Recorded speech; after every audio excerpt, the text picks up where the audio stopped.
Space Policy Show. I'm Colleen Stover, the host. Today we've got episode 103. It's the state of the global satellite industry. And we've got our own Audrey Allison from the Center for Space Policy and Strategy. She's returning to talk to our special guest, the president of the Satellite Industry Association, Tom Stroup. Audrey, let's get to it. Thank you, Colleen, and welcome everyone to the Space Policy Show, and a special welcome back to Tom Stroup, President of the Satellite Industry Association. So glad that you could join us today, Tom. Audrey, I'm delighted to be with you. Thank you. Now, it's been over a year since you've been on the show, so let's kick it off by telling our audience about Satellite Industry Association. What do they do, and who are they?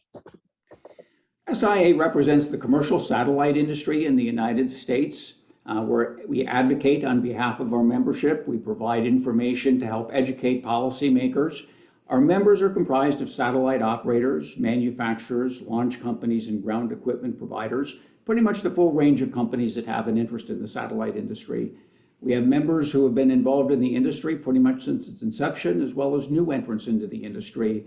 We have communications companies, we have remote sensing companies, again, pretty much anybody that's providing commercial satellite service in the industry in the United States is a member of SIA. So it's a United States trade organization, I understand. And what is the size of your membership, and have you seen the types of members evolving over the time you've been there? We have just over 60 members, and our membership is at an all-time high. And as you can imagine, our growth reflects what's been happening in the industry. And so traditionally, there have been companies that have been in the satellite industry for a number of years. We've got new entrants into the industry, some that have just launched their services, and some still to launch their services. So pretty much reflective of what's happening in the industry. That's great. Just as a matter of full transparency, I'll mention that Aerospace Corporation is also a member of SIA because of the great policy discussions that take place among the membership. So we quite value that membership. So Tom, how long have you been in your position at SIA? Why don't you tell us a little bit about your role, but also your background? I've been at SIA for just about 8 years now, and I serve as the lead advocate on behalf of the industry. I'm responsible for our internal operations, engaging with policymakers. I would say pretty much anything that a typical trade association CEO has as their role, that's mine. And my background has been in technology pretty much my entire career. I had the good fortune of representing running one of the associations that represents the wireless industry, and then I left to start a company, became a serial entrepreneur, had most recently been running a company that was involved in developing spectrum sharing technology for the military. But there's been overlap with spectrum and the satellite industry throughout my entire career. So the issues that I'm dealing with today are not all that unusual to some of the issues I dealt with previously. And how long have you been in the role? Just under 8 years. 8 years, yeah. So that's a really long time. So I'm sure you've seen a lot in your tenure. There's so many exciting issues going on that we could discuss, but we're here today to talk about something in particular, and that is the state of the satellite industry report that SIA famously releases every year. Before we talk about the current report and get into the details, I wanted you to talk a little bit about how SIA, why they put out this report. I think you've been doing it for 25 years now. So how do you go about putting this report together, and what is your mission and your purpose in doing so? So we have been preparing the report for 25 years. You're absolutely right. And it's an excellent way for us to help educate policymakers on what's happening in the industry. And we've been able to collect data over that time period so we can show trends in the industry. But it helps let our members know what the growth rate is in different sectors of the industry. Those who are interested or investing in the industry are absolutely interested in this information. But one of the primary purposes is to get in front of policymakers and to let them know this is what's happened in the industry in the last year, and then of course over a period of time. And so we'll meet with policymakers from the White House, different branches within the administration, the FCC, members of Congress. And it's really interesting how many different government entities are interested in the satellite industry. And that's really our target audience for these briefings. And we start as soon as we release the report, and they'll continue well into the fall. Very good. Well, that is very interesting. So why don't you tell us more about how the overall report is, well, how you collect information a little bit, who you work with, and then your overall organization of it. And then we can start talking about some of the highlights you found out from your report this year. The report is prepared by BryceTech. We've always used an independent third-party contractor. That allows our members to submit the information under an NDA, and so they don't have to worry about anybody on the SIA staff seeing that information. We send questionnaires to our member companies, to non-member companies, and supplement it with publicly available information. So we're able to get a lot more detailed information than I think other organizations that are not collecting the information under a non-disclosure agreement are able to achieve. So that's how it's collected. BryceTech is responsible for preparing the actual report, and then they help us with the briefings as well. Well, thank you. So, well, without any further ado, let's really start diving into the report.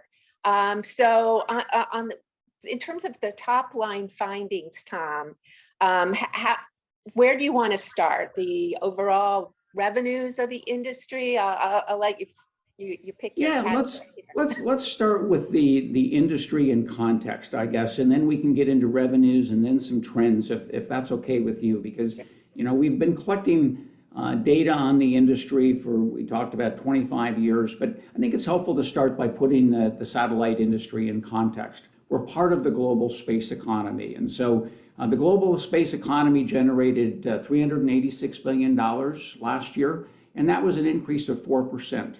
But the satellite industry is far and away the largest component of that industry. We generated $279 billion last year, and that was an increase of 3%. And I mentioned before that various components of SIA, that's really what we measure within the report. We have satellite services, manufacturing, launch and ground equipment. And we don't include in the numbers that we're going to talk about government space budgets or human space flight, but everything else is within those four categories. And also talking about the industry in context, I think it's helpful to look at what's been happening in terms of satellite networks. At the end of last year, there were 4,852 operational satellites, and that was up from 3,371 the year before. That alone was tremendous growth, but already, let me put it this way, through the beginning of September, there are already 1,721 satellites that were launched. And of course, by the time everybody is viewing this program, there will be that many more satellites. So just tremendous growth. And over the last 10 years, we've seen the numbers of satellites in space, operational satellites, increase from just over 1,000 in 2012 to the number that I just mentioned. So just tremendous growth, over 5 times growth in terms of the numbers of satellites. So just helping to put it into context, that's the numbers of satellites that we've seen, the growth, our role in the space industry as well. And Tom, just to be clear, so we are looking at the data for the year 2021 from January to December, basically. Is that correct? That is correct. That is correct, yes. And this is global data. It's not limited to the United States. That's correct. So we compile information on the global industry, but also break out the U.S. portion of it. So, any of the different sectors that we'll talk about, I'll reference the global numbers, but also let everybody know what the U.S. portion of that is. And the growth in satellites, do you track like between geostationary and low Earth orbiting satellites within the report itself? We do. We absolutely track geostationary and non-geostationary satellites. And that's a good question because, non-geostationary satellites are getting so much attention. And of course, they've driven a lot of the growth in the numbers that I've talked about. But we've also seen growth in the geostationary sector of the industry. In fact, last year we went from 562 up to 562 to 574 in the last year. So despite the fact that non-geo satellites get a lot of attention, the geo sector of the industry continues to grow. Fantastic. Okay, so let's next go into, well, what category do you want to talk about next? Because I know you sliced the data into various things. Do you want to start with services or manufacturing? Let's start with services, and there's a slide that we've prepared, essentially a one-pager that covers some of the data. And for those people who are able to tune in via video, they'll have a chance to reference that. But let's start with satellite services, because that's for a long time has definitely been one of the larger sectors of the industry. Go ahead, please. So last year, the industry generated $118 billion in revenue globally, and 45.2 billion of that was from the United States. I should also note that the way we categorize this for the United States is we attribute it to the country in which a company is located. So the United States probably generates more revenue than that US number, but it gives us an easy way of being able to track where the company is headquartered, and that's how we attribute the revenue. So there are three major components to satellite services. There's consumer, enterprise, and remote sensing. And as you might imagine, consumer is the largest with $98.4 billion last year. Within the consumer segment, we've got satellite TV, radio, broadband, and remote sensing. And satellite TV continues to be the largest, and really the far and away the largest in terms of revenues. It generated $88.9 billion in revenue globally, and $30.1 billion in the United States. And that was actually a 1% increase, which was a reversal of a trend that we've seen over the last few years as people have changed their TV viewing habits, using more over-the-top, viewing more over-the-top video services. We'd actually seen a decline over the last few years. So it was really positive news to see an increase last year. Radio continued, satellite radio continued its growth with a 5% increase. And broadband increased 1.5% by revenue on a global basis. Broadband subscribers actually increased 11%, over 3 million users globally. Turning now to enterprise services, they generated $17.2 billion in revenue. And this is an area that includes transponder agreements and managed services. Transponder agreements were actually down 4%. Again, this is continuing a trend that we've seen over the last few years. The pricing for transponder leases has decreased, and so that's really a continuation of the trend. And managed services has also continued to grow as it has in the last few years. The final area within services that I'd like to mention is remote sensing, and it generated $2.7 billion in revenue, which was an increase in 4%. So remote sensing and broadband have continued to be two of the faster growing segments within the services sector of the industry. So overall, the services, you mentioned some particular subsets of it, but overall, how did the overall growth, if it is growth, compare to past years?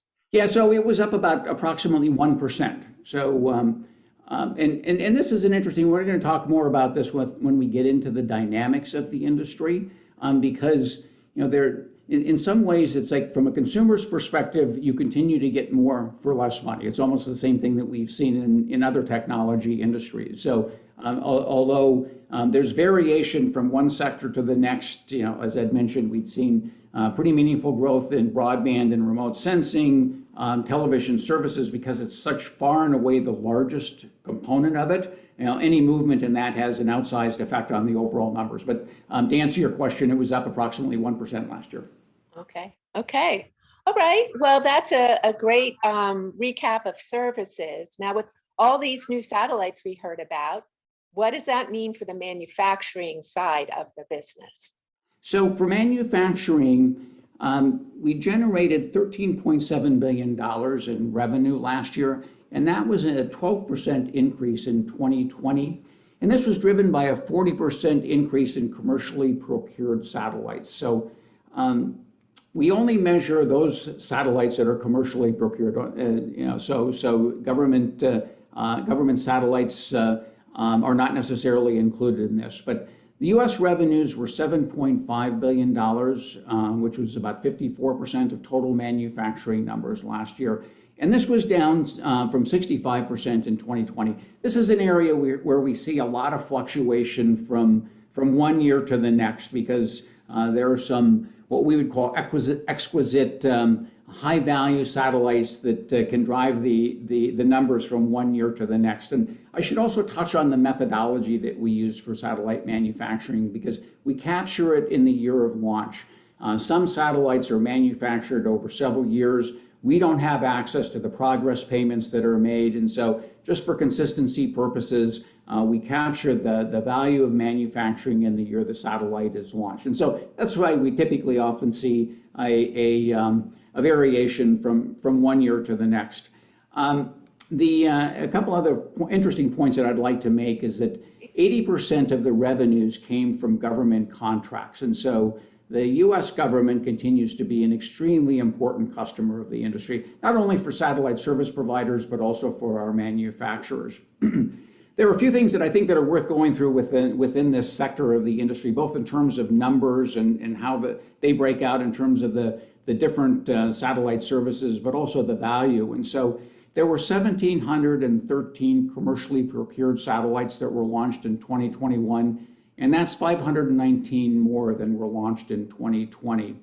And then there were 1,635 commercially procured small sats, and we consider small sats to be those that are 600 kilograms or less, just by definition. That's what we define as a small satellite. There were 1,635 commercially procured satellites launched last year, and that's compared to 1,140 the year before. Of those, 82% were commercial communications satellites, 9% were remote sensing satellites, and 2% were government surveillance satellites. By value, though, there's a significant difference. And by value, 34% of those were government surveillance satellites, 18% were government communications, 16% were commercial communications, and 13% were commercial remote sensing. So just to give you a sense that, numbers of satellites only tell a portion of the story, value tells a portion of the story, but it gives you a sense of, where a lot of the value in satellite manufacturing is. And just to give you a comparison to the year before, this is definitely an area that fluctuates from one year to the next, of course. In comparison, in 2020, 41% were of the value was in government surveillance, and 15% were in commercial communication satellites. So again, in terms of numbers, we're seeing a lot in the small satellite, especially small satellite communication systems, but value continues to be driven by surveillance satellite for the U.S. government. Very, very interesting. So many different ways to slice and dice the data you managed to accumulate. So should we talk about launch next? What do we do with all these satellites? Let's talk about ground equipment, and then we'll go to launch. Just because when we bring up the slide, I think that going from left to right, for those of you who have a chance to view the slide, you'll have a chance to see it. And I'd also note, Audrey, that this is actually the largest sector by revenue of the industry. It doesn't get nearly as much attention as some of the other sectors of the industry, but it's very, very important. And there are three major categories within ground equipment. Consumer equipment, which is comprised of satellite TV dishes, satellite radios, and broadband dishes. Global navigation satellite systems, which is in devices and integrated chipsets. And I'll note we don't include the value, the downstream value of the services that are generated by GPS systems. And so that's huge. There was a report that came out from I think it was funded by the Department of Commerce, that helped identify the importance of that to the U.S. economy. We don't include that in this report. So this is just the equipment. And then the final piece is network equipment, VSATs, gateways, and control stations. So overall revenues were $142 billion. Again, as I noted, that's the largest portion of the industry by revenues, which was a 5% increase from the year before. Consumer equipment generated $17.3 billion in revenue, which was actually down 1%, reflecting a decrease in the consumer TV receivers. But of course, that was partially offset by the growth in broadband equipment. GNSS equipment generated $109.7 billion in revenue, which was up 6%. And then network equipment generated $14.7 billion in revenue, which was up 2%. The final point that I'd like to make with respect to ground equipment in terms of economic data is that the U.S. share of all ground equipment was 32%. So again, a very substantial portion of the revenues attributed to sales in the United States. Well, yeah, that is really surprising that is the biggest sector. And I mean, I even overlooked it. I should know better. So thank you for elucidating that for us. But I'm really anxious to talk about the launch data. So I think we're ready to talk about that. We are. And of course, this is one thing that sets us apart from almost every other industry is that our need to utilize launch to be able to get our assets into space. And so we're going to talk about some of the innovations that have taken place in the industry a little bit later. But last year there were 113 commercially procured launches, which was an increase of 20% from 2020. And 27 of those were for LEO broadband constellations. And last year there were 146 total launches, which was an all-time record for the industry. The revenues that were generated were $5.7 billion, which was an increase of 8% from 2020. And $2 billion, or 36% of that, was from the United States. A couple other points that I'll mention, just financial data as it relates to the industry. The launches of U.S. government satellites generated 25% of global revenues, and government customers worldwide were 65% of the revenues for the launch sector of the industry. So, the good news is we saw growth across all of the sectors, certainly variation in the growth rate from the different sectors, but certainly a very positive recovery from a couple of years where there were some impacts from COVID. Yeah.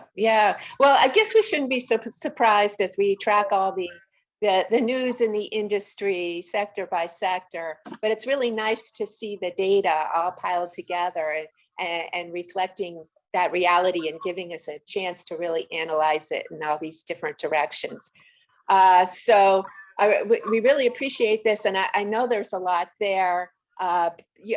We should mention that this summary sheet you talked about is also available on SIA's website, right? So people, it's free to be downloaded along with your press release. It is, yes. We've got a one-pager that we're bringing up here that covers much of the data that I'm talking about. Of course, I've gotten into some more detail than on what's in the one-pager. But if you just go to sia.org, our website, you can download that information.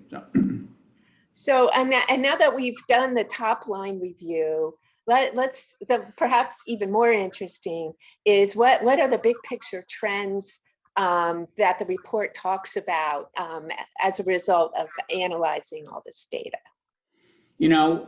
We've got this tremendous data, as I'd mentioned, 25 years of it, but it really only tells a part of what's happening within the industry.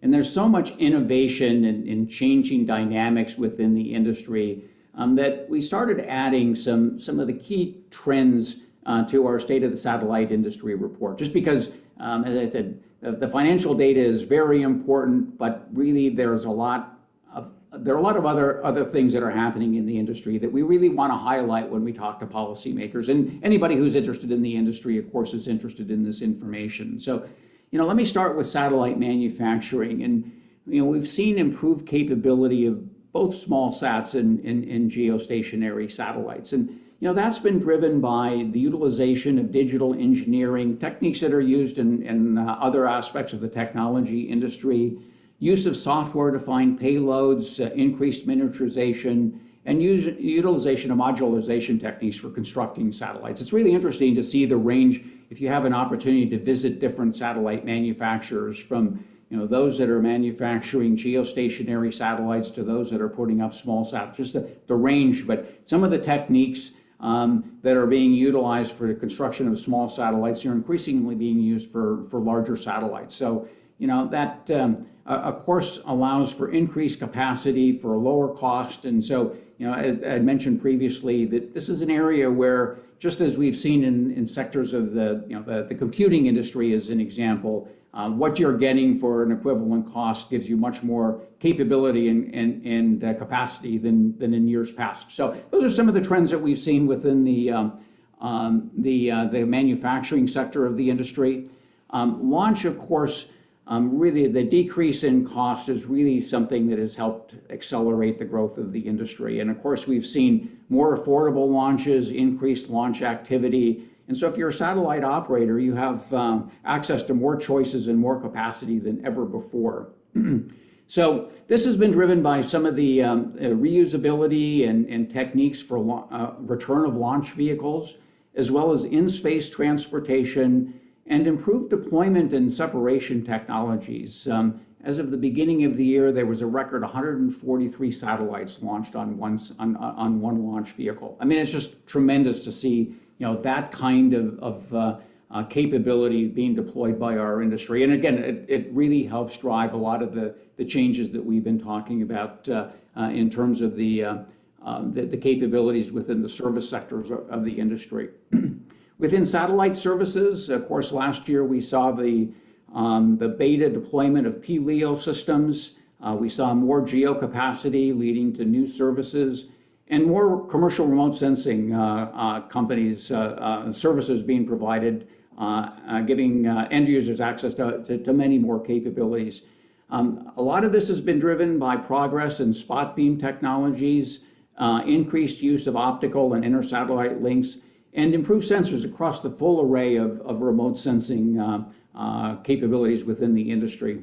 Then the final point that I just want to make in terms of trends relates to the ground equipment. And again, this is an area that doesn't get nearly the attention as other sectors of the industry, but it's extremely important to the success of the industry. And much of the growth in the numbers that we talked about is a result of increasing on the move connectivity, the increased utilization of satellite for mobility services, and of course the 6.5 billion smartphones and other devices that are connected utilizing satellite capability.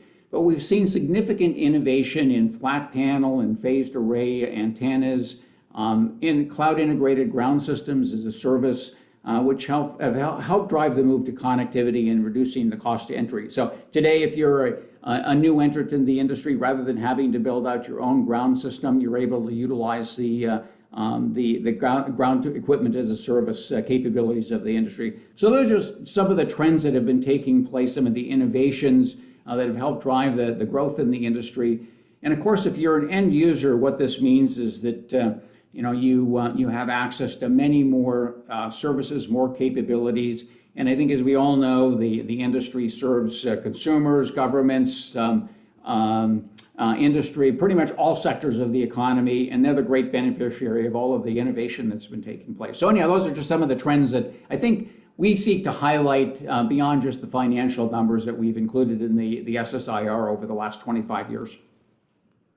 Well, Tom, that is really exciting, but you must already be preparing for 2023, the report to follow up on 2022, and you must be thinking about where all these trends are going, and is this growth going to continue or accelerate?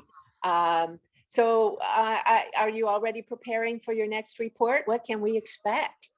So we are, and one of the things that we're examining is any additional modifications that we should make to the report, Audrey. And it's interesting, as we brief policymakers, each has a different interest in different sectors of the economy. And so, as an example, last week we briefed some of the economists at the FCC. And the questions that they ask are quite different than those that we get from the International Bureau, as an example, or those that we would get from XM Bank or different areas of the government. So we always take the information that we're asked about to determine whether there are modifications that we should make. Another area that we're looking at that adding in the future, we actually just touch on it in the report, is on space servicing, space sustainability. Extremely important to the success of the industry, not generating a lot of revenues today, but it's something that we've identified because we want to make sure that we are able to capture that portion of the industry as it starts to generate revenues. Another area that we're looking at is that when I talk about remote sensing, we don't include the advanced analytics. It's just the raw data, the value of the raw data that is included. And we're looking at how we can start to capture that, because much of the value to the end user is in the advanced analytics, because there's already so much data that is being captured. Without the ability to analyze it, it's almost worthless. It's just overwhelming. One of the things that we're seeking to do is to make sure that, as different sectors of the industry grow, we're capturing the value of it, just as we've seen the importance of the downstream value of navigation services, GPS, to the economy in America and worldwide. We want to make sure that we capture all of those.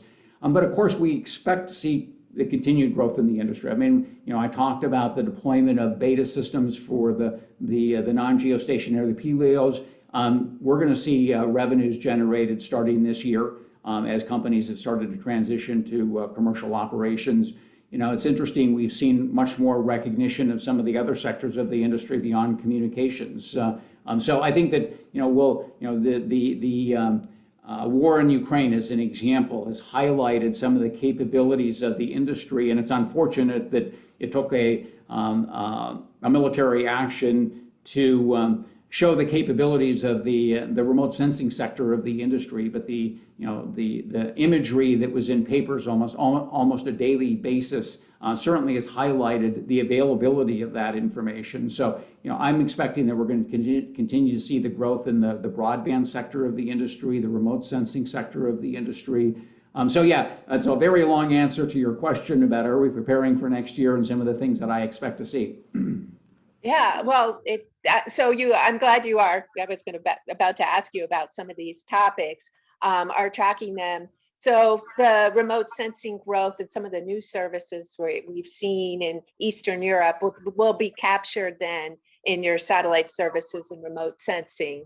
And it's exciting to hear that the new ISAM services that you're going to find a way to bring them in as well. I expect the cadence of launches will also grow to get out all these broadband satellites have to get launched. So it really is an exciting time. When do you typically foresee when the next report will be released? So we typically have it available in June. We'll start sending the questionnaires out in January. We'll go through the process of collecting the information, and I should say, BryceTech.